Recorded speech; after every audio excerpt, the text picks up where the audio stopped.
የአማራ ፋኖ ብሔራዊ ንቅናቄ አፋብን ለአሜሪካ መንግስት ባቀረበው ታሪካዊና ዲፕሎማሲያዊ ማብራሪያው ፋኖ አሸባሪ አይደለም ብሏል።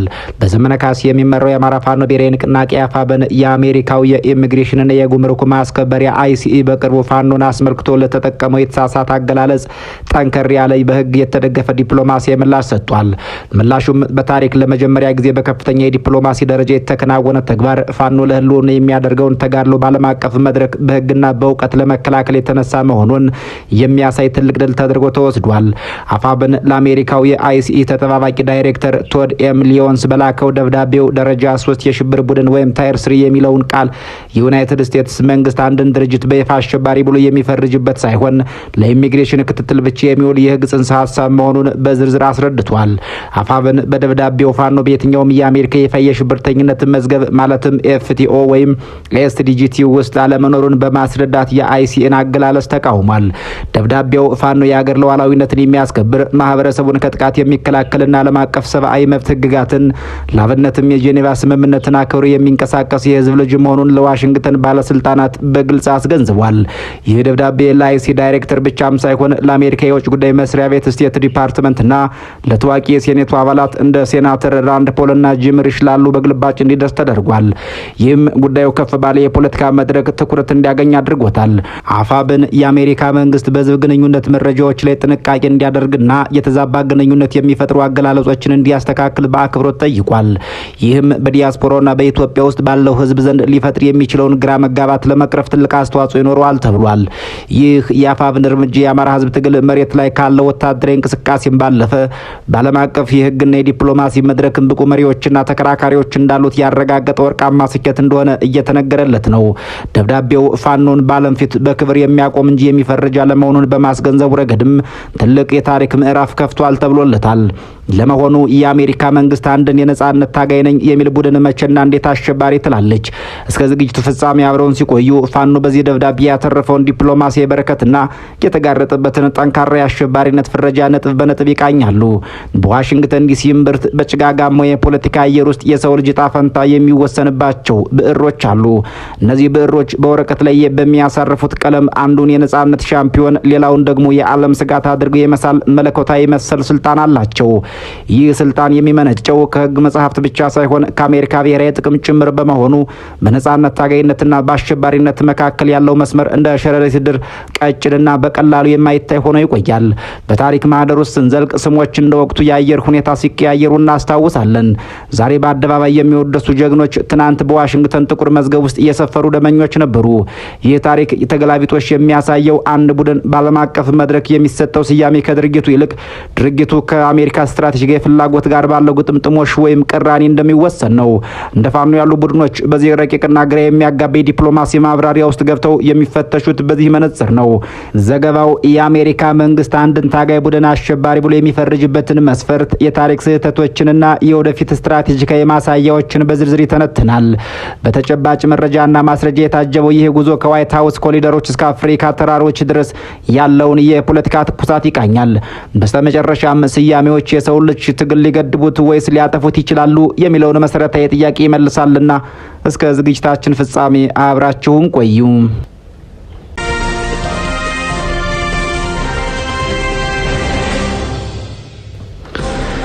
አሜሪካ አንድን የውጭ ሀገር ቡድን በአሸባሪነት ለመፈረጅ የምትጠቀምባቸው 3 ዋና ዋና የህግ መጋረጃዎች አሏት።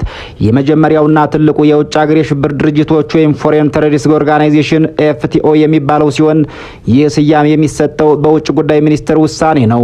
አንድ ቡድን በዚህ መዝገብ ውስጥ ከሰፈረ የአሜሪካን የፋይናንስ ስርዓት እንዳይጠቀም ይታገዳል።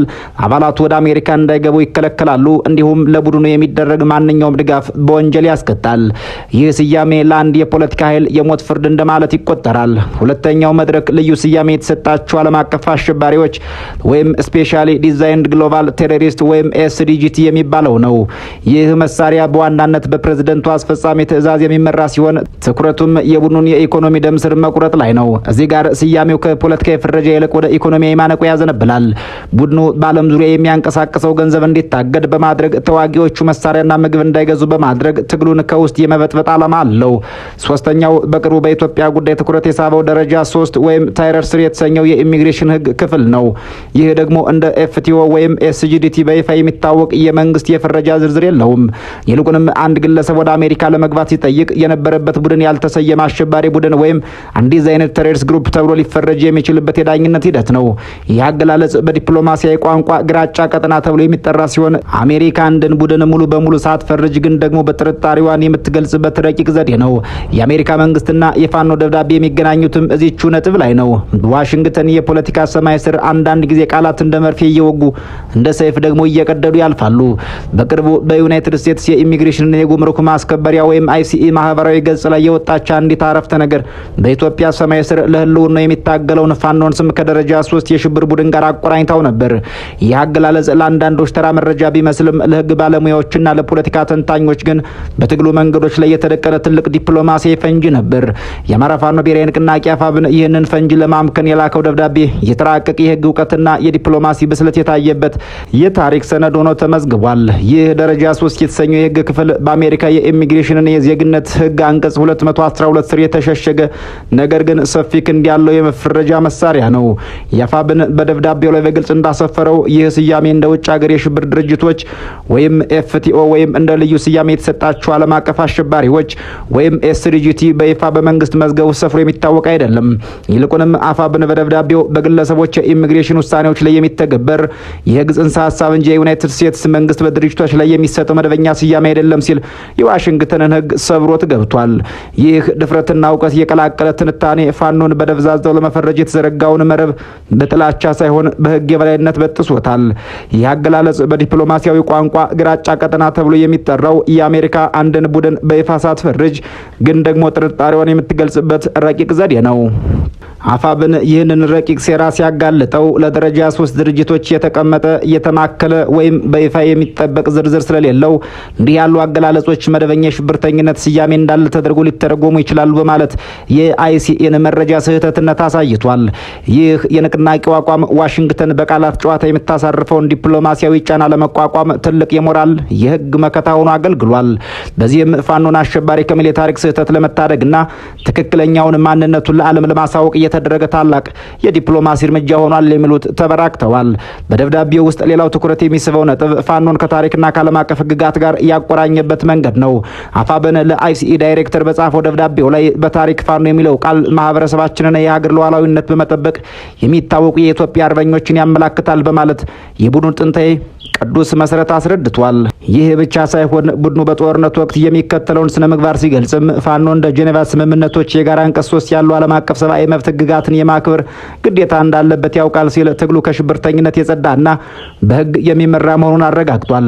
ይህ ማረጋገጫው ፋኖን ከአሸባሪነት ይልቅ ወደ ህጋዊ ተዋጊነት ደረጃ ከፍ የሚያደርገው ስትራቴጂካዊ ንግግር ነው ተብሎለታል። የአፋብን ደብዳቤ የትግሉ ዓላማ አድቨርሳሪያል ወይም የጥል ሳይሆን ፍትህና እኩልነትን ፍለጋ መሆኑን በመግለጽ በአሸናፊነት ተደምድሟል። የእኛ ዓላማ የህዝብ መገናኛ መረጃዎች ተገቢውን የህግ ልዩነት እንዲያንጸባርቁና የተሳሳተ ግንዛቤ እንዳይፈጥሩ ለማረጋገጥ ነው የሚለው የደብዳቤው ክፍል ንቅናቄው ለዲፕሎማሲያዊ ውይይት ያለውን ዝግጁነት አመላካች ነው። ይህ ሰነድ በዋሽንግተን ኮሪደሮች ውስጥ ሲነበብ ፋኖ መሳሪያ ብቻ ሳይሆን ብዕርም ኃይል ብቻ ሳይሆን ህግም የያዘ ቡድን መሆኑን ለዓለም ያውጃል። የአሜሪካን የፍርጃ ታሪክ ስንመረምር የሚገርመውና ብዙ ትምህርት የሚሰጠው የኔልሰን ማንዴላ ጉዳይ ነው። የደቡብ አፍሪካው የነጻነት አባት የሰላም ተምሳሌት ማንዴላ እስከ 2008 ዓ.ም ድረስ በአሜሪካ የአሸባሪዎች ዝርዝር ውስጥ ነበሩ። ለምን ቢባል በወቅቱ የአሜሪካ መንግስት ከአፓርታይድ መንግስት ጋር የነበራት ስትራቴጂካዊ ጥቅም ከማንዴላ የነጻነት ትግል በልጦ ስለታያት ነው። ይህ የሚያመላክተው አሸባሪ የሚለው ቃል አንዳንድ ጊዜ ከእውነት ይልቅ ለጊዜ የፖለቲካ ትርፍ ተብሎ የሚለጠፍ ታርጋ መሆኑን ነው። በዓለም የፖለቲካ ታሪክ ውስጥ እጅግ አስገራሚውና የሀያላን ሀገራትን ግብዝነት እርቁን አውጥቶ የሚያሳየው አንድ ትልቅ ገጽ ቢኖር እሱም የኔልሰን ማንዴላና የድርጅታቸው የኤንኤንሲ ታሪክ ነው። ዛሬ ማንዴላ የሰላም ተምሳሌት፣ የይቅርታ አባትና የሰብአዊ መብት ሻምፒዮን ተደርገው በመላው ዓለም ይወደሳሉ። ሆኖም ግን ይህ ቅዱስ ተብሎ የሚጠራው ሰው እስከ ሰኔ 2008 ዓ.ም ድረስ በአሜሪካ መንግስት የሽብርተኝነት መዝገብ ውስጥ በይፋ ሰፍሮ እንደነበር ሲሰማ የፍርጃ ፖለቲካ ምን ያክል ከእውነት የራቀና ለጊዜ ጥቅም የሚቆም መሆኑን ያስረዳል። ማንዴላ የኖቤል ሰላም ተሸላሚ ሆነው የደቡብ አፍሪካ ፕሬዝዳንት ሆነውና ዓለምን በሙሉ አሸንፈው እንኳን በዋሽንግተን የህግ መዝገብ ግን አሸባሪ ተብለው መጠራታቸው የታሪክ ትልቅ ሽሙጥ ነበር። አሜሪካ ማንዴላና ድርጅታቸውን አሸባሪው ላይ ፈረጀችው በወቅቱ ከነበረው የቀዝቃዛው ጦርነት ስትራቴጂካዊ ፍላጎቷ በመነጨ ነበር። በ1980ዎቹ የሬገን አስተዳደር በደቡብ አፍሪካ የነበረውን የነጭ አፓርታይድ መንግስት እንደ ጸረ ኮሚኒስት አጋር አድርጎ ይመለከተው ነበር። ማንዴላና ኤኤንሲ ደግሞ ከሶቪየት ህብረት ጋር ግንኙነት አላቸው ተብለው ስለሚጠረጠሩ አሜሪካ ጥቅሟን ለማስጠበቅ ስትል የነጻነት ትግላቸውን ሽብርተኝነት በሚል ታርጋ አፍና ለመያዝ ሞከረች። ስርዓት ነውና አሸባሪ የሚል ቃል አንዳንድ ጊዜ እውነትን ለመግለጽ ሳይሆን ለአሜሪካ ጥቅም የማይመቹ ኃይሎችን ለማዳከም የሚለጠፍ የፖለቲካ ሸቀጥ መሆኑ በእርግጥ ግልጽ ነው። ይህ የአሸባሪነት ፍርጃ በማንዴላና በኤንሲ ላይ ያደረሰው ጉዳት እጅግ ከፍተኛ ነበር። በመጀመሪያም የትግላቸው የሞራል የበላይነት በዓለም አቀፍ ማህበረሰብ ፊት እንዲጠቆርና ድጋፍ እንዳያገኙ አድርጓል። ማንዴላ ለ27 ዓመታት በእስር ቤት ሲማቅቁ አሜሪካና መሰል ሀገራት አሸባሪ ስለሆኑ ነው የታሰሩት በሚል ምክንያት የአፓርታይድ መንግስት የሚያደርሰውን ግፍ አይተው እንዳላዩ እንዲያልፉ የፍረጃው መዝገብ ትልቅ ሽፋን ሆኗቸዋል። በተጨማሪም የኤንሲ አመራሮች ዓለም አቀፍ ዲፕሎማሲ የንቅና እንቅስቃሴ እንዳያደርጉ የገንዘብ ድጋፍ እንዳያገኙና ትግላቸውን እንዳያፋጥኑ ትልቅ ዲፕሎማሲ ማነቆ ሆኖባቸው ቆይቷል። ፕሬዝዳንት ማንዴላ እንኳን ፕሬዝዳንት ከሆኑ በኋላ ወደ አሜሪካ ለመግባት ልዩ ፈቃድ መጠየቅ ነበረባቸው። ምክንያቱም ስማቸው ገና ከአሸባሪነት መዝገብ አልወጣም ነበር። ማንዴላና ኤኤንሲ ይህንን ሁሉ ጫና ተቋቁመው ለማሸነፍ የቻሉት በሁለቱ ዋና ምክንያቶች ነበር። አንደኛው ትግላቸው በጽኑ ህዝባዊ መሰረት ላይ የቆመና ዓላማውም ለሁለት እኩልና ፍትህ የቆመ መሆኑ ነው። አሸባሪ የሚለው ታርጋ በህዝብ ልብ ውስጥ ያለውን የነጻነት መንፈስ ሊገድለው አይችልም። ሁለተኛው ደግሞ ማንዴላ የታጠቀው ትግል እያደረጉም ቢሆን የሞራል ልዕልናቸውን ጠብቀው በመቆየታቸውና የትግሉ ዓላማ ሰላምና እርቅ መሆኑን ለዓለም በተግባር በማሳየታቸው ነው። ይህም ዓለም አቀፉ ማህበረሰብ ከዋሽንግተን ፍርጃ ይልቅ ለማንዴላ እውነት እንዲገዛ አድርጎታል። በስተመጨረሻም የአሜሪካ የውጭ ጉዳይ ሚኒስትር የነበሩት ኮንዶሊዛ ራይስ ይህ ትልቅ እፍረት ነው በማለት ስማቸው ከመዝገቡ እንዲወጣ አድርገዋል። ይህ የታሪክ ማሳያ ዛሬም እንደ ፋኖ ላሉ የነጻነት ታጋይነን ለሚሉ ቡድኖች ትልቅ ትምህርት ይሰጣል። ስያሜዎች በፖለቲካዊ ጥቅሞች ላይ የተመሰረቱና እንደ ደመና ተለዋጭ መሆናቸውን ያስገነዝባል። ፋኖ በደብዳቤው ላይ የገለጸው ደረጃ 3 ወይም ታየር 3 የተሰኘው ደብዛዛ ፍርጃም ልክ እንደ ማንዴላው ዘመን ሁሉ ለጊዜ ዲፕሎማሲ ጥቅም ተብሎ የተፈጠረ ግርዶሽ ሊሆን ይችላል። ሌላው ማሳያ ደግሞ የአፍጋኒስታን ሙጃሂዲኖች ናቸው። በ1980ዎቹ ሶቪየት ህብረትን በሚዋጉበት ወቅት ፕሬዝዳንት ሮናልድ ሬገን ሙጃሂዲኖችን ዋይት ሀውስ ጋብዘው የነጻነት ታጋዮች በማለት አወድሰዋቸዋል። በወቅቱ ለአሜሪካ ጥቅም ሲሉ የሚዋጉ በመሆናቸው የሚፈጽሙት ማንኛውም ወታደራዊ እርምጃ በቅድስና ይታይላቸው ነበር። ነገር ግን ዓመታት አልፈው ጥቅሞች ሲቀየሩ እነዚሁ ታጋዮች የዓለም ቁጥር 1 አሸባሪዎች ተብለው በዚያቸው ሀገር በአሜሪካ ተፈረጁ። በ1980ዎቹ አጋማሽ የዋሽንግተን ዲሲ የፖለቲካ አየር በቀዝቃዛው ጦርነት ትኩሳት በጋለበት በዚያ ወቅት በዋይት ሀውስ የወርቅ ምንጣፎች ላይ አንድ አስገራሚ ትዕይንት ታይቶ ነበር። ፕሬዝዳንት ሮናልድ ሬገን ፊታቸው በፀሐይ የጠቆረና ጥምጥም የጠመጠሙ የአፍጋኒስታን ሙጃሂዲን መሪዎችን በክብር ተቀብለው አስተናገዱም። በወቅቱ ሬገን እነዚህን ታጋዮች ለዓለም ሲያስተዋውቁ እነዚህ ሰዎች ከአሜሪካ መስራች አባቶች ጋር የሚመሳሰሉ የነጻነት ታጋዮች ናቸው በማለት ነበር። በወቅቱ ለዋሽንግተን ዲፕሎማሲ ሙጃሂዲኖች የክፉ መንግስት ወይም ሶቪየት ህብረትን የሚመክቱ የዲሞክራሲና የሃይማኖት ነጻነት ዘብ ተደርገው በቅድስና ይሳሉ ነበር። በዚያ ዘመን ሙጃሂዲኖች የሚፈጽሙትን ማንኛውም ወታደራዊ እርምጃ ድልድዮችን ማፍረስም ሆነ ባለስልጣናትን መግደል በአሜሪካ መገናኛ ብዙሃን ዘንድ እንደ ቅዱስ ተጋድሎና እንደ አርበኝነት ይቆጠርላቸው ነበር። አሜሪካ ለእነዚህ የነጻነት ታጋዮች በሚሊዮን የሚቆጠር ዶላርና እጅግ ዘመናዊ የሆኑ የስቲንገር ሚሳኤሎችን በማስታጠቅ የሶቪየትን ኃይል እንድትሰብር አደረገች። በወቅቱ ሙጃሂዲኖች ለአሜሪካ ስትራቴጂካዊ ጥቅም ሶቪየትን ለማዳከም ቁልፍ መሳሪያ ስለነበሩ አሸባሪ የሚለው ቃል ለነሱ ፈጽሞ አይሰራም ነበር። ይልቁንም የዓለም የነጻነት ሻምፒዮን ተደርገው በክብር መዝገብ ላይ ሰፍረው ነበር። ነገር ግን የታሪክ መዘውር ሲሽከረከርና የሶቪየት ህብረት ከአፍጋኒስታን ስትወጣ የአሜሪካና የሙጃሂዲኖች የጥቅም ትዳር ፍቺው ተጀመረ።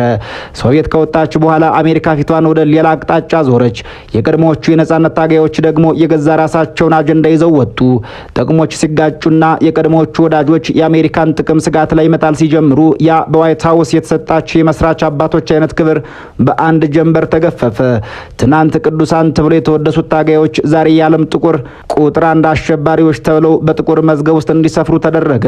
ይህ ፍንትው ያለ የታሪክ ማሳያ አሸባሪ የሚለው ስያሜ ከድርጊቱ ይልቅ ለፍላጎት የሚሰጥ መሆኑን በግልጽ የሚያመላክት ነው። በሙጃሂዲኖች ታሪክ በግልጽ እንደሰፈረው አንድን ቡድን አሸባሪ ወይም የነጻነት ታጋይ ብሎ መፈረጅ እንደ ሁኔታው የሚቀያየር የፖለቲካ መሳሪያ ነው። አሜሪካ ለራሷ ጥቅም ስትል ያንድን ቡድን እስከ ሰማይ ልታወርሰው፣ ጥቅሟ ሲነካ ደግሞ እስከ ሲኦል ልታወርደው ትችላለች። ይህ ግልጽ የሆነ የዲፕሎማሲ ግብዝነት ዛሬም በዓለም ዙሪያ ለሚንቀሳቀሱ እንደ ፋኖ ያሉ የነጻነት ታጋይ ነን የሚሉ ቡድኖች ትልቅ ማስጠንቀቂያና መማሪያ ነው። አፋብን በላከው ደብዳቤው ላይ ደረጃ 3 ወይም ታየር 3 የሚለውን ደብዛዛ ፍርጃ የተቃወመበት ምክንያትም ከዚህ የታሪክ እውነት ይመነጫል። ፋኖ ዛሬ በኢትዮጵያ ውስጥ ለህልውና የሚደረገው ተጋድሎ ልክ እንደ ትናንቱ ሙጃሂዲኖች በዋሽንግተን ስትራቴጂካዊ ሚዛን ላይ ተቀምጦ እየተመዘነ መሆኑን ንቅናቄው በሚገባ ተረድቷል። የፋኖ መሪዎች የላኩት ደብዳቤ ዋሽንግተን የሙጃሂዲኖችን አይነት የታሪክ ስህተት በፋኖ ላይ እንዳትደግም ስያሜዎችን በዲፕሎማሲያዊ ቁማር ሳይሆን በህግና በእውነት ላይ እንድትመሰረት ያቀረቡት ጥሪ ነው። በቅርብ ጊዜ ደግሞ በሱሪያ የሚገኙ የኩርድ ተዋጊዎችን ማየት ይቻላል። አሜሪካ አይኤስአይኤስን ለመምታት በኩርዶች ትከሻ ላይ ተንጠልጥላ ነበር። ሆኖም ግን የኔቶ አባል የሆነችው ቱርክ ኩርዶችን አሸባሪ ስለምትላቸው አሜሪካ በሁለት እሳቶች መካከል ሆና ስትዋልል ቆይታለች። ኩርዶችን በአንድ በኩል የነጻነት አጋር፣ በሌላ በኩል ደግሞ ከቱርክ ጋር ላለመጣላት አሸባሪ ተብሎ እንዲታዩ በማድረግ ዲፕሎማሲያዊ ጨዋታዋን ተጫውተዋለች። ይህ ሁሉ የሚያመላክተው ፍርጃው የሚወሰነው በታጋዮች ማንነት ላይ ሳይሆን አሜሪካ ከሌሎች ሀገራት ጋር ባላት ግንኙነት መሆኑን ነው። አሜሪካ አንድን የነጻነት ታጋይ ነኝ የሚል ቡድን አሸባሪ ብላ ለመፈረጅ የምትገደድባቸው 3 ዋና ዋና ስትራቴጂካዊ ምክንያቶች አሏት። የመጀመሪያው የሲቪሎች ደህንነትና ዓለም አቀፍ ህግ ነው። ቡድኑ ወታደራዊ ኢላማዎችን ትቶ ሆን ብሎ ንጹሃን ዜጎችን ካጠቃ፣ ሆስፒታሎችንና ትምህርት ቤቶችን ካወደመ ዓለም አቀፍ የሰብአዊ መብት ድርጅቶች ግፊት ያደርጋሉ። በዚህ ጊዜ ዋሽንግተን የሞራል የበላይነቷን ላለማጣትና የዓለም አቀፉ ማህበረሰቡን ቅሬታ ለማስታገስ ቡድኑን የመፈረጅ ድሏ ሰፊ ይሆናል። ሁለተኛውና በጣም ወሳኙ የአስተዳደር መረጋጋትና ቀጠናዊ ጥቅሟ ነው።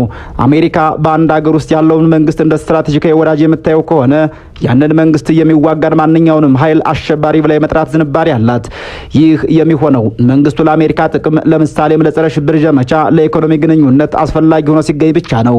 ነገር ግን ያ መንግስት ለአሜሪካ እምቢተኛ ከሆነ ተቃዋሚ ቡድኖች የዴሞክራሲ ፈላጊዎች ተብለው ሊሞገሱና ድጋፍ ሊያገኙ ይችላሉ።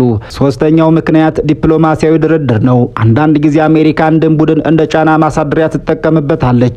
ቡድኑን አሸባሪ ብላ ባለመፈረጅ በስልጣን ላይ ያለውን መንግስት ለማስፈራራትና የፈለገችውን የዲፕሎማሲያዊ ጥቅም ለማግኘት ትጥራለች። በሌላ በኩል ደግሞ ከመንግስታቱ ጋር ስምምነት ላይ ስትደርስ ቡድኑን አሳልፋ በመስጠት አሸባሪ የሚለውን ታርጋ ትለጥፍበታለች። ይህ አይነቱ ስልት ፖለቲካዊ ቁማር የሚባል ሲሆን ታጋዮቹ በዚህ ጨዋታ ውስጥ እንደ ወታደር መጠቀሚያ ሊሆኑ ይችላሉ። በመጨረሻም የአሜሪካ መንግስት የሚሰጠው ስያሜ ለአንድ ትግል ትልቅ እንቅፋት ቢሆንም የታሪክ የመጨረሻ ውሳኔ ግን አይደለም። የዓለም ታሪክ እንደሚያሳየው የህዝብ ድጋፍ ያላቸውና ለፍትህ የሚቆሙ ቡድኖች ምንም እንኳን በወቅቱ ሀያላን አሸባሪ ቢባሉም በስተመጨረሻ ግን የሀገራቸው መሪዎችና የታሪክ ባለቤቶች መሆናቸው አይቀሬ ነው። የነጻነት ትግል በባዕዳን ሀገር ብዕር የሚጻፍ ሳይሆን በህዝብ ልብና በተራሮች ግርማ የሚጸና የህያውነት መዝገብ ነው። እንደ ፋኖ ያሉ ቡድኖች ከዚህ የዋሽንግተን ፍርጃ ላብራቶሪ ለመውጣትና ስማቸውን በታሪክ ሰሌዳ ላይ በወርቅ ለመጻፍ 2 ትላልቅ የቤት ስራዎች አሉባቸው። አንደኛው ዓለም አቀፍ የሰብአዊ መብት ህግጋትንና የጦርነት ስነ ምግባርን በጥብቅ በመከተል ለጠላቶቻቸው የፍርጃ ምክንያት አለመስጠት ሲሆን፣ ሁለተኛው ደግሞ ትግላቸውን ከጠባብ ፍላጎቶች አውጥተው ሁሉንም የሚያቅፍ ለፍትህ የቆመ መሆኑን ለዓለም አቀፉ ማህበረሰብ በተግባር ማሳየት ነው። ስያሜዎች እንደ ደመናዎች ናቸው። ዛሬ ይጋረዳሉ፣ ነገ ይበተናሉ። እውነታው ግን እንደ ፀሐይ ጽኑ ነው። ዋሽንግተን ብዕሯን ስታዘጋጅ የታጋዮች ጥንካሬ ደግሞ አዲስ ታሪክ ይጽፋል። በዚህ ረቂቅ የፖለቲካ ትግል ውስጥ አሸናፊ ወረቀት ላይ ጀገና ተብሎ የተጻፈለት ሳይሆን በተግባር የህዝቡን ነጻነት ያረጋገጠው ኃይል ብቻ ነው። በነጻነትና በሽብር መካከል ያለው ቀጭን መስመርም የሚደመደመው በጊዜ ሂደትና ከህዝብ በሚሰጥ የታሪክ ምስክርነት ነው። ሰናይ ጊዜ እየተመኘን ተሰናብተናል።